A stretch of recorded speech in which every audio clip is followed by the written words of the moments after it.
অনেক অসাধু ব্যবসায়ী আছে রমজান আসলে নিত্য প্রয়োজনীয় পণ্যের মূল্য বৃদ্ধি করে দেয়। এরকম আছে না নাই? এগুলো করবেন না, মজুতদারি করবেন না, পণ্যের কৃত্রিম সংকট বাজারে করবেন না। আপনি লাখ টাকা কামায়া ভাবছেন যে রোজাদারদের কষ্ট দিয়ে ধনী হবেন, এমন রোগ আল্লাহ আপনারে দিবে, কোটি টাকা দিয়েও আপনি হাসপাতালের বিল পরিশোধ করার ক্ষমতা আপনার হবে না। খবরদার। শেষ বয়সে দেখবেন কি কষ্ট আপনার হয়। আপনি রোজাদারদের কষ্ট দিচ্ছেন, আল্লাহ আপনার সুখে রাখবে? আল্লাহর দোহাই লাগে আমার ব্যবসায়ী ভাইয়েরা এটা করবেন না। আরব বিশ্বে আমরা দেখেছি, আরব বিশ্বের ব্যবসায়ীরা সারা বছরে ব্যবসা করে, রমজানে ভর্তুকি দেয়। আর আমার দেশের কিছু অসাধু ব্যবসায়ী রমজানে গলাকাটা ব্যবসা করে আর সারা বছর সইটার উপর দিয়ে চলে। চিল্লায় বলেন ঠিক কিনা?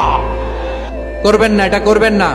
নিত্য প্রয়োজনীয় পণ্যের মূল্য বৃদ্ধি করা হারাম, পণ্যের কৃত্রিম সংকট তৈরি করা হারাম, মজুতদারি করা হারাম, রোজাদারদেরকে কষ্ট দেয়া হারাম। এটা করবেন না।